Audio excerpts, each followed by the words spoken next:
이사야서 6번째 시간입니다. 오늘 이사야서 본문 8장 11절부터 17절에서는 사람의 일반적인 생각의 길을 가지 말 것을 경고하는 문장으로 시작을 합니다. 먼저 따뜻한 편지 1214호에 이런 내용이 나옵니다. 인용합니다. 5만 가지 생각이라는 관용어가 있습니다. 그리고 재미있는 것은 보통 사람들은 하루 동안 평균 5만여 가지의 다양한 생각을 끊임없이 계속하게 된다는 것입니다. 그런데 많은 사람들이 5만 가지 생각 중에서 긍정적인 생각보다 부정적인 생각을 훨씬 더 많이 한다고 합니다. 싫어, 귀찮아, 필요 없어, 짜증나, 그만둬, 하지마, 털렸어, 바보 같아, 하찮어, 쓸모없어, 별로네, 안 예뻐, 형편없어, 추하네, 느려, 속 터져, 똑바로 해, 포기하자, 안 돼. 인생을 둘러싼 너무나 익숙한 생각들입니다. 불평, 불만족, 시기, 질투, 불신, 의심, 원망, 심술, 짜증, 불평, 불안, 초조, 그리고 너무나 익숙한 감정들입니다. 여기까지 인용입니다. 저와 여러분들도 삶을 살 때에 하루의 시간을 돌이켜보면 의도적으로 긍정적인 생각을 하지 않을 때에 우리는 피로감과 불평과 원망의 부정적인 생각을 많이 하게 됩니다. 우리뿐만 아니라 이사야 시대의 하나님의 백성들도 동일하게 그러한 삶을 살았을 것입니다. 오늘 본문의 첫 번째 부분은 이 백성의 길로 가지 말라는 말씀으로 시작합니다. 11절과 12절 말씀을 다시 읽습니다. 여호와께서 강한 손으로 내게 알려주시며 이 백성의 길로 가지 말 것을 내게 깨우쳐 이르시되 이 백성이 반역자가 있다고 말하여도 너희는 그 모든 말을 따라 반역자가 있다고 하지 말며 그들이 두려워하는 것을 너희는 두려워하지 말며 놀라지 말고. 그들이 가장 많이 했던 말 중에 이사야가 선택한, 즉 하나님이 선택한 것의 하나가 이 백성이 반역자가 있다, 즉 아군과 적군을 분리하는 것입니다. 어떻게 하든 상대방을 모함하고 부정적인 생각에 사로잡히게 하는 것입니다. 옛날이나 오늘날이나 사람들은 부정적인 생각을 많이 합니다. 그 이유는 현재와 미래의 삶에 대한 불확실성과 불안함에 있다고 하겠습니다. 불확실성과 불안함을 극복하기 위하여 사람들은 사회적 성공을 원합니다. 현대인들은 각자의 삶의 기초를 자신의 성취를 통해 자신에 대한 주위 사람들의 긍정적인 평가와 인정을 통해서 우리의 삶의 가치를, 존재 가치를 얻을 수 있다고 생각합니다. 피터 버그가 쓴 The Homeless Mind, 집 없는 마음에서 지적했듯이 과거 전통 사회에서는 인간의 가치를 판단하는 기준이 명예에 있었습니다. Honor Society였습니다. 그러나 오늘날의 사회는 그것과 다릅니다. 과거에서는 어떻게 하든지 집단 속에서 우리의 가정, 가문의 영광 혹은 국가의 명예, 그것을 위하여 운동선수들은 올림픽이나 아시안게임에서 정말 목숨을 걸고 경쟁합니다. 가문의 명예와 개인의 명예는 공동체 내에서 자기에게 주어진 역할을 충실하게 하는 사람들에게 주어졌습니다. 그러므로 사람들은 공동체를 위해서 희생과 헌신하는 것이 각 개인의 가치 판단의 기준이었습니다. 그러나 오늘날의 사회는 대단히 바뀌었습니다. 현대 사회는 개인주의적이며 각 개인의 가치의 기준이 각 개인의 존엄, 디그니티에 있습니다. 이 존엄이라고 하는 것, 사회적으로 주어진 역할이나 책임과는 무관하게 각 개인이 자기의 정체성, 자기의 아이덴티티가 무엇이며 또한 자아를 개발할 수 있는 권리를 뜻합니다. 각자가 어떻게 규범을 정하고 또한 자기의 삶을 이끌어가고 각자의 개성을 추구하고 성취해 가는가 하는 것이 현대사회의 가장 중요한 방식의 하나가 되었습니다. 각 개인의 성취를 통해서 자신의 가치를 증명하라는 엄청난 가정과 사회의 압박을 받기도 합니다. 인간의 존엄성, 존엄하게 살아갈 권리와 함께 현대사회는 심지어 존엄성을 유지한 채 죽어갈 권리, 존엄사의 주장도 나오고 있죠. 현대사회의 가장 중요한 단어는 인간의 존엄성이라 할 수 있습니다. 그런데 인간의 역사를 살펴보면 문화가 발전되어지고 경제가 발전하고 산업기술이 발전되어진 오늘날 사회의 역사를 통해 보더라도 인간의 존엄성은 점점점 더 추락해 가고 있습니다. 사람들은 자신의 존엄성을 위하여 성공하려 하고 더 풍요로운 개인의 환경을 만들어 가려고 노력을 합니다. 그러기 위하여서 그들은 어떻게 하든지 핵심 집단이라고 하는 성공한 집단에 소속되려고 하는 경향들이 많이 있습니다. 요즘 젊은이들이 사용하는 단어 가운데 인사, 아사라는 단어가 있습니다. 연세 드신 분들은 이게 무슨 말인지 잘 모르시죠? 나는 인사야, 너는 아사야, 그렇게 얘기합니다. 인사는 인사이드의 줄임말입니다. 나는 핵심이다, 나는 이 사회에 소속되었다 하는 인사들이죠. 그렇지 못한 사람들은 외부인 혹은 아웃사이더라, 그렇게 사람을 나누어 놓습니다. 사람들은 자신의 존엄함을 자신이 핵심 집단에 포함됨으로 성취하려고 하기에 끊임없이 사람들 사이를 갈라놓습니다. 인류의 역사는 분리의 역사라 말할 수가 있습니다. 성경에 나타난 인간의 역사를 살펴보면 더욱 분명해집니다. 아담과 하와가 하나님의 형상대로 창조함을 받고 에덴 동산에서 살아갈 수 있게 되었지만 그들이 하나님과 같이 되려는 욕망 때문에 선악을 알게 하는 나무의 과실을 따먹게 됩니다. 그 첫 번째 인간의 죄로 말미암아 하나님과 사람 사이가 분리되어졌습니다. 하나 되어지는 것이 나누어졌던 것이죠. 그러나 하나님과 사람 사이만을 나눈 것은 아닙니다. 하나님이 동산을 거니실 때에 아담과 하와가 숨었습니다. 하나님이 아담을 불렀습니다.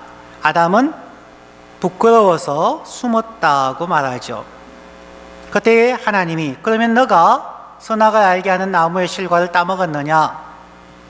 그때에 아담이 말하죠. 네, 하나님, 당신이 만드신 여자가 나로 먹게 했습니다. 하나님과의 관계가 단절되는 순간 사람과 사람의 관계도 단절되어집니다. 서로에 대한 책임 전가 때문입니다. 나는 괜찮다고 하는 자기의 존엄, 자기를 변명하기 위하여 우리는 다른 사람에게 책임 전가를 하게 됩니다. 하나님께서 아담과 하와를 만들고 둘이 한 몸이 될지라는 하나님의 축복이 저 사람 때문에 라는 책임 전가로 말미암아 분리되어졌습니다. 아담과 하와가 낳은 아들들인 가인과 아벨은 그들의 삶의 자세 문제로 형제 사이가 분리되고 심지어 형이 동생을 쳐 죽이는 사건이 발생하게 됩니다. 성경의 다양한 사람들, 이삭의 아들들 에서와 야곱 사이에서도 누가 인사가 되고 누가 아사가 되느냐에 따라서, 누가 아버지의 축복을 받느냐 아닌가에 따라서 그 둘 사이는 원수처럼 분리가 되어집니다. 야곱의 12아들들도 철저하게 분리되어진 것, 그것이 인간의 역사입니다. 자신이 중심이 되는 세계, 사람이 중심이 되는 세계는 항상 분열을 통한 진영 논리로 적군과 아군을 나누어서 싸우고 상처를 주고 받았습니다. 하나님은 이사야 선지자에게 강한 손으로 임하셔서 말씀하셨습니다. 이 백성의 길로 가지 말 것을 명령했습니다. 이 백성의 길은 서로를 험담하고 서로를 깎아내리는, 이 백성이 반역자가 있다고 말하는 분리의 역사를 따르지 말라는 것입니다. 사람이 중심이 되는 역사, 그것이 보기에는 듣기에는 참 좋아 보입니다. 그러나 인간의 죄성 때문에 그 길은 항상 분리의 역사로 나아갔던 것을 보게 됩니다. 그러면 하나님께서는 어떻게 우리에게 행하셨을까요? 인간의 역사가 분리의 역사라면 하나님의 역사는 회복의 역사입니다. 또한 화목의 역사, History of Reconciliation이라 하겠습니다. 지금 우리가 대강절 애드벤트를 기간을 거치면서 또한 예수님의 오심을 묵상합니다. 예수님이 왜 오셨을까요? 예수님을 정의하는 수많은 단어 중에 가장 우리가 많이 아는 것 중 하나가 바로 평화의 왕입니다. Prince of Peace입니다. 예수님께서 오신 것은 우리 사이에, 하나님과 우리 사이, 그리고 사람과 사람 사이에 막힌 벽을 허물고 하나가 되기 위함입니다. 고린도후서 5장 17절 말씀에 누구든지 그리스도 안에 있으면 새로운 피조물이라 이전 것은 지나갔으니 보라 새 것이 되었도다 말씀하시며, 오직 그리스도 안에서 우리가 New Creation, 새로운 피조물이 되었음을 선언합니다. 그 직후에 우리에게 주어진 명령이 있습니다. 바로 이어지는 고린도후서 5장 18절에 보면은 하나님께서 그리스도 안에 있는 우리에게 화목하게 하는 직책을 주셨다고 말합니다. The Ministry of Reconciliation. 예수 안에 있는 사람들이 해야 하는 가장 중요한 것, 그것은 화목하게 하는 것입니다. 그 말은 다른 말로 하면은 하나님의 역사는 화목해 하는 회복의 역사라는 것입니다. 어떻게 하면은 이 회복, 화목, 평화의 역사를 이어갈 수 있을까요? 오늘 본문에서 두 번째로 말씀하시기를 얼굴을 가리시는 여호와가 성소임을 말합니다. 13절부터 15절 말씀을 다시 읽습니다. 만군의 여호와, 그를 너희가 거룩하다 하고 그를 너희가 두려워하며 무서워할 자로 삼으라. 그가 성소가 되시리라. 그러나 이스라엘의 두 집에는 걸림돌과 걸려 넘어지는 반석이 되실 것이며 예루살렘 주민에게는 함정과 올무가 되시리니 많은 사람들이 그로 말미암아 걸려 넘어질 것이며 부러질 것이며 덫에 걸려 잡힐 것이니라. 하나님은 이사야 선지자를 통하여서 역사의 중심이 사람이나 핵심 집단이 아니라 오직 하나님, 그 하나님을 거룩하다 말하고 하나님을 경외함으로 두려워하는 회복의 역사를 살아가도록 명령하십니다. 우리가 두려워해야 할 대상은 적군이나 아군이라는 진영이 아니라 만군의 여호와 하나님, 창조주 하나님이며 구속의 하나님이어야 합니다. 사람과 이 땅을 창조하시고 또한 사랑과 은혜로 인도하시는 오직 한 분 하나님, 그분을 경외하고 예배하는 삶을 살아야 합니다. 그 하나님을 우리가 진정으로 경외하게 될 때에 우리 사람들이 하는 것처럼 일반의 사람들은 내가 좋아하는 사람을 좋아하고 내가 싫어하는 사람을 싫어하는 인간의 역사를 벗어나서 하나님이 원하시는 하나님의 형상대로 창조함을 받은 하나님의 사람들을 사랑하는 것입니다. 우리가 개인적으로 싫어하고 미워한다 할지라도 하나님의 사랑이 있으면 그를 우리는 이해하고 사랑하고 섬기려고 노력하며 하나님 앞에 기도하며 나아가는 것, 그것이 예배자의 삶이고 그리스도인들의 삶입니다. 오늘 성경 본문에서 그가 성소라고 얘기할 때 이미 이사야는 그를 예수 그리스도임을 의미하고 있습니다. 구약인 이사야서에서조차 이미 예수님이 우리의 성소가 될 것을 말합니다. 성소 혹은 성전은 하나님과 하나님의 백성들이 만나는 장소입니다. 신약 성경에서 보는 것처럼 이스라엘 백성들 그리고 종교 지도자들은 예수님에게 걸림돌과 걸려 넘어지는 반석이 되었습니다. 이미 이사야서는 성소가 되시는 예수 그리스도가 종교 지도자들에게 그리고 하나님의 백성들에게조차도 걸림돌과 걸려 넘어지는 반석이 될 것임을 말씀하고 있다는 것입니다. 종교 지도자들도 하나님과 성경을 이용하여서 그들 중심의 사회와 체제를 만들어가고 있다는 것입니다. 하나님의 마음과 뜻이 그들의 중심이 되지 못했습니다. 하나님 자신이 그들의 세계관의 중심이 되지 못했습니다. 종교 지도자들은 성경을 많이 읽고 배우고 연구하고 수련한 사람들입니다. 그런데 어떻게 예수님이 종교 지도자들에게 걸림돌이 되었을까요? 저 자신을 보더라도, 우리의 역사를 보더라도 가장 간단하게 예수 그리스도가 우리의 걸림돌이 되느냐 되지 않느냐를 판단할 수 있는 하나의 방법이 있습니다.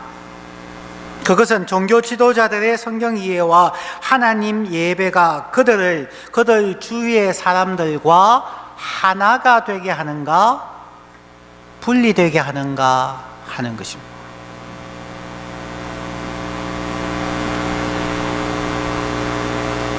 종교 지도자들은 하나님의 사람들인 일반인들을 무시하는 경향 혹은 무조건 가르치려고 하고 낮게 보는 것, 자신들의 종교적 특권을 주장하고 자신들이 핵심 집단이라고 생각하는 경향이 많습니다. 그렇게 예수님은 그들에게 걸림돌이 되었다는 것입니다. 오늘날 저와 여러분은 어떠합니까? 우리의 성경 지식이, 우리의 기도 생활과 성령 체험이 우리로 하여금 생각하기를 우리는 다른 그리스도인들보다 혹은 교회 밖에 있는 사람들보다 더 나은 사람, 더 나은 그리스도인들처럼 보이게 합니까? 그러면 예수님은 우리의 걸림돌이 될 것입니다. 우리는 다른 사람들, 우리가 보기에 우리보다 신앙이 약해 보이는 사람들을 자꾸 가르치려고 하십니까? 그러면 예수님은 우리의 걸림돌이 될 것입니다.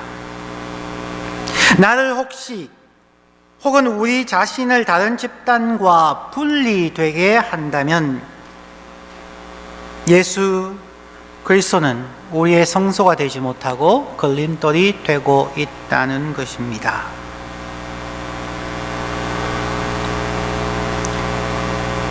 분리하는 것, 나를 나보다 낮게 여기는 것,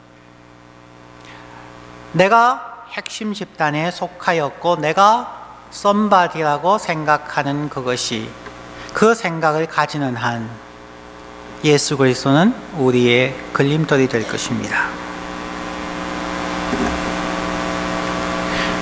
반면에 오직 예수님만이 우리의 성소가 되십니다. 오직 예수님만이 하나님과 하나님의 백성들이 만나는 장소가 됩니다. 인간의 어떤 노력이나 문화나 전통이나 교단이나 지역교회도 성소가 되지는 못합니다. 하나님과 모든 예배자들이 편견 없이 사랑으로 하나 되어져서 창조주 하나님을 예배하고 구원자 예수 그리스도를 예배하고 우리 안에 거하시는 성령님을 예배하는 그곳이 바로 성소입니다. 성소는 우선 나와 하나님이 만나는 곳입니다. 우리가 왜 그룹을 나누게 될까요? 하나님을 바라보지 아니하고 이웃을 바라볼 때에 나타나는 현상입니다. 모든 사람이 오직 성소 되시는 예수 그리스도 안에서 하나님을 바라보게 되면 내가 어떤 위치에 있든, 내가 정말 성령 충만하든, 신학 박사학위가 수십 개가 있든 관계없이 하나님 앞에 바로 서서 참된 예배자로 하나님을 바라보게 된다면 오호라 나는 죄인이다 라고 고백하지 않을 수가 없다는 것입니다. 시편 51편의 다윗과 같이 내가 죄악 가운데 출생하였으며 죄가 내 앞에 거저 있습니다. 나는 죄인입니다 라고 고백할 수밖에 없다는 것입니다. 인간의 분리, 빈부격차, 피부색, 여러 가지 방법에 의해서 인류의 역사가 나누어지는 이유는 사람들이 거룩하신 하나님 앞에 서지 않기 때문입니다. 목회자들도 예배의식이 자신을 위한 수단이 될 수 있음을 우리는 보고 있습니다. 많은 그리스도인들이 하나님을 예배하는 것이 자신의 건강과 자신의 축복과 자신의 삶의 안녕을 위한 수단이 될 수 있다는 것을 사람들은 알고 있습니다. 그러나 하나님은 우리에게 조종당하지 않습니다. 우리가 하나님을 조종하려 할 때에 하나님은 당신의 얼굴을 숨기십니다. 하나님 앞에서 하나님만이 거룩하다고 말하기 전, 오직 하나님 앞에서 예배자로 서서 두렵고 떨림으로 자신을 바라보며 자신의 가슴을 치며 나는 죄인입니다, 하나님 나를 불쌍히 여기소서 라고 고백하지 않는 한 그는 하나님의 역사를 쓰는 사람이 아니라 인간의 분리의 역사를 쓰는 사람입니다. 오직 하나님만이 거룩하다고 외치는 사람, 그러므로 자신이 죄악 덩어리임을 아는 사람, 그래서 겸손한 사람은 함께 죄인 되고 함께 아파하는 사람을 불쌍히 여기고 긍휼히 여길 것입니다. 자기를 자랑하지 않을 것입니다. 자기가 행한 것, 자기의 지식, 자기의 신앙, 자기의 기도의 영역을 내세우지 않을 것입니다. 히브리서 12장 2절의 말씀처럼 믿음의 주 온전케 하시는 이 예수만 바라보자. 오직 예수님에게 우리의 눈을 못 박지 않으면 우리는 끊임없이 이웃을 보며 비교하는 어리석음에 빠지게 될 것입니다. 오늘 본문으로 돌아갑니다. 17절 말씀에 이제 야곱의 집에 대하여 얼굴을 가리시는 여호와를 나는 기다리며 그를 바라보리라. 얼굴을 가리시는 하나님. 이 부분은 이사야서뿐만 아니라 성경의 많은 부분에 나타나고 있습니다. 많은 선지서를 통하여서 이스라엘 백성들에게 분노에 찬 혹은 안타까운 심정의 목소리를 말합니다. 나는 너희가 가져오는 수양과 천천의 만만의 재물을 기뻐하지 않는다. 심지어 하나님께서 누가 저 성전 문을 닫아 주었으면 좋겠다. 세상에서 사람의 방법으로 살아가면서 안식일 날 한 번 화려한 옷을 입고 화려하게 꾸며서 화려한 예배의 퍼포먼스를 하는 저것을 나는 보고 싶지 않다. 누가 성전 문을 닫아 주었으면 좋겠다. 내가 저들을 보지 않았으면 좋겠다. 그리고 자기의 얼굴을 숨기시는 하나님. 이 구절 앞에서 정말 두렵고 떨림으로 몸부림칠 수밖에 없었습니다. 우리는 하나님을 사랑의 하나님이라고 이야기하지만 하나님은 나는 얼굴을 가리는 하나님이다. 너희의 죄악 때문에, 너희의 그 인간 중심적인 생각 때문에 나는 나의 얼굴을 가리울 수밖에 없다고 말합니다.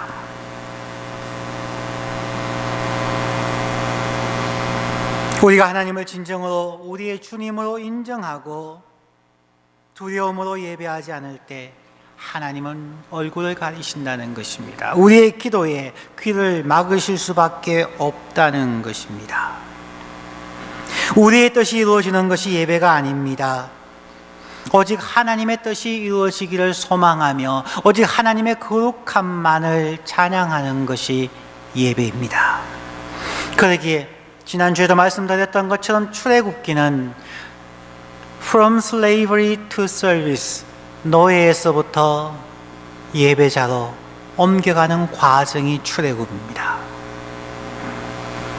우리가 예수 그리스도로 말미암아 구원받았다, 출애굽했다고 기뻐하며 거기에 머물러 있다면 우리는 광야에서 방황하다가 죽을 수밖에 없는 이스라엘 백성이 되는 것입니다. 하나님은 모세에게 약속하시면서 너희가 이 땅에서, 이 산에서 나를 예배할 것이다. 예배자로 내가 만들어 주리라 말씀하시는 것입니다.